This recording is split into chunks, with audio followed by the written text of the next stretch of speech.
Hey guys, this is Hamon, and welcome back to Bytesize, a show where I review games that I've taken interest in. They have to be old, they have to be new, they just have to be something I'm interested in. And today I'm going to be talking about Poker Night at the Inventory. Now, this game, or rather the company that originally made this game, has a lot of history. The original game is from Telltale Games, who most notably were known for their story-driven point-and-click adventure games. And they had a lot of good games in there. They had the Monkey Island series. They had the Batman series. They had, very notably, the Walking Dead series. But they also had ones for Wallace and Gromit. They had Strong Bad School Game for Attractive People. They had an original one called The Wolf Among Us, which was a spin on various fairy tale stories and all that. And yeah, they basically made a whole bunch of games that a lot of people probably remember for one reason or another. And unfortunately, the company had to be shut down due to, I guess, financial issues, due to the fact that they had to file for bankruptcy in 2018. Now, apparently there is a new company, or rather, it is the same company just under a new name. Not entirely sure what the situation is. And they have been making games as of 2023, it being the latest, but I'm not entirely sure if it's the original people or if it's just somebody that bought the company and is just continuing making games under it. And I can't even speak if the quality is good because I haven't even played anything from them lately, so can't fully say anything about that at this point. But I do know that the original Telltale games were pretty good. Even if I never played them all, I knew that they were all of good quality.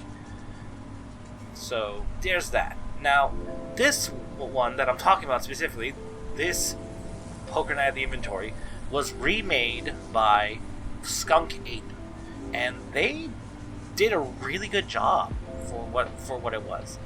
This wasn't like the case with like THQ Nordic or whatever, where they just took the game and just gave it a fresh coat of paint or anything. Although technically this is what this company did. But they took it and gave it new life in the fact that they gave new boards that you could win and various other objects and such that just give it a little more life to it. I'm not fully sure, but I'm pretty sure that the animations and all that are a lot smoother, a lot fresher. Like they went into the programming and all that and made it a lot better. And so I definitely will say, in terms of graphics and all that, it's really well done. I mean, obviously there's little flicks and such that you can't really get out, being it's an old game and all that technically, but for what they did, I definitely do not have too many complaints about it. I mean, the only real complaint about it I have is the quality of the card graphics, I guess. Like, I kind of wish they had a more classic look. Like, you do unlock different designs and all that, but I kind of wish they started off with the classic cassettes rather than the art style that they have in the game currently. Like, I feel like that's a version that you could unlock instead by just playing your first game and all that type of thing. Not entirely sure, but that's just a personal little peeve of mine that doesn't really matter.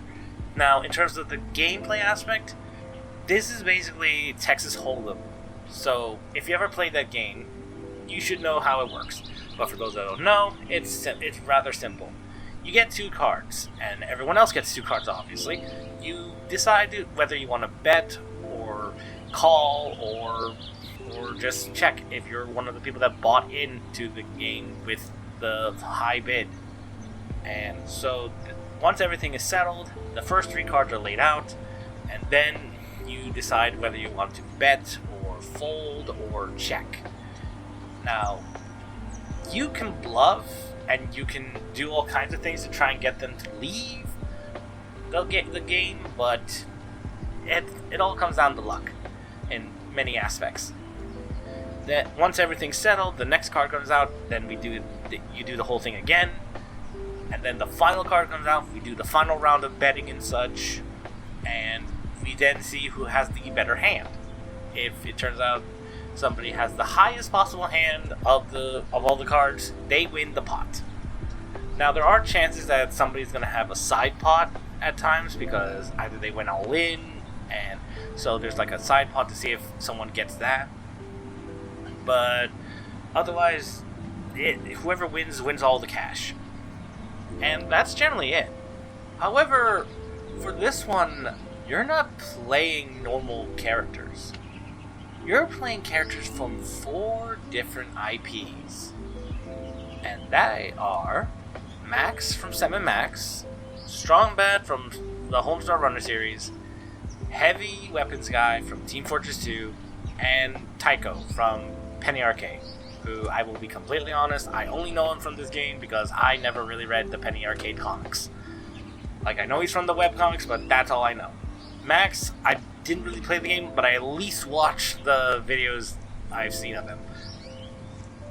Just take that as you will. The best part about this is that they have very brilliant interactions with each other and such. Like, they even like do some meta talking and all that at times. And I think they might have some original dialogue, such like the actual characters like came back, like the people that voiced their characters, that is, came back and voiced new lines for them at some point. I'm not entirely sure if that's true, but it is interesting if it is. There's actually a special trait to this. Like in the original one, there's a chance that somebody is going to buy into the entire table with a special item. And what you need to do to get that item is to knock that player out yourself. In some cases, it could be Max's Gun and Badge, or Strong Bad's Cool Shades. Heavy Weapons Guy's, well, one of Heavy Weapon Guy's miniguns. And Tycho, I'm not sure what he has. Like, I think it was like a cosmetic, like a pin or something. I'm not entirely sure. But it wasn't, I don't think it was anything like a weapon or anything. I think it was like you get 2 cosmetics and then 2 weapons, possibly out of this game. So take that with, as you will. I'll probably correct myself anyway. And just like I said, the only way to get those items is if you're the one that knocks them out. You don't have to win the entire table, you just have to knock them out. So have at it. And honestly, that's all there really is to the game, and I love it for that. I don't know if I mentioned it at the start, but they did have a sequel one where you played against Max from 7 Max, Claptrap from Borderlands, Brock from the Venture Brothers, and Ash from Evil Dead. And I think they had a similar premise where you also try to get special items from them if they put it on the line, and you would also get those items would transfer over to Team Fortress 2 once you got them. Not entirely sure. Again, I'll probably correct myself if that's the case. But either way, it was fun. It was all good fun, and I enjoyed myself. And to briefly mention this, for those that play VR chat, there's actually a world that is entirely based off of this game, where you can actually go in and play poker. And the crazy thing is, I went into one such instance, and there was actually a tournament going on at the time that I happened to be in time to join in. There was no buy-in, there was nothing, like I didn't have to actually pay to get in, I just had to show up.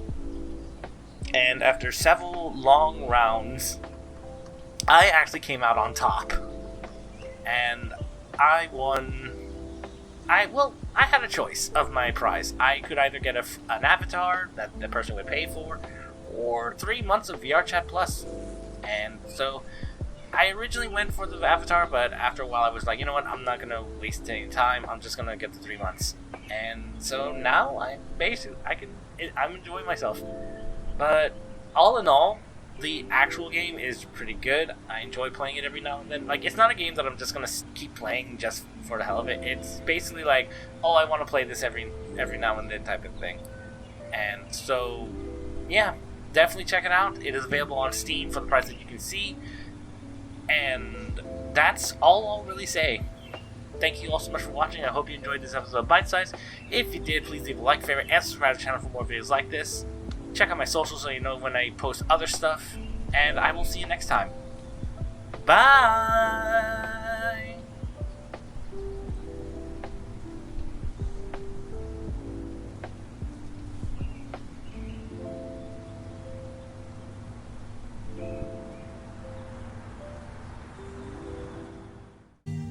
blind betting. Oh.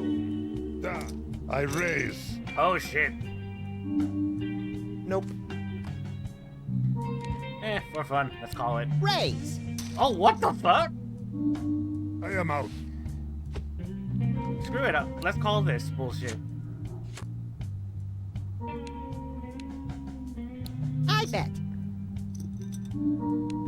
I'll call. The player has ace high. Okay. Max has 2 pair. Oh. You are aware that the goal of this game is to have the best cards? Okay. Max wins the Okay, hand. but also the point of I'm this game gonna is to buy have me fun. a scepter, and I can't promise I won't wave it around in front of you, forever reminding you of this moment. Alright, anyway. Next hand.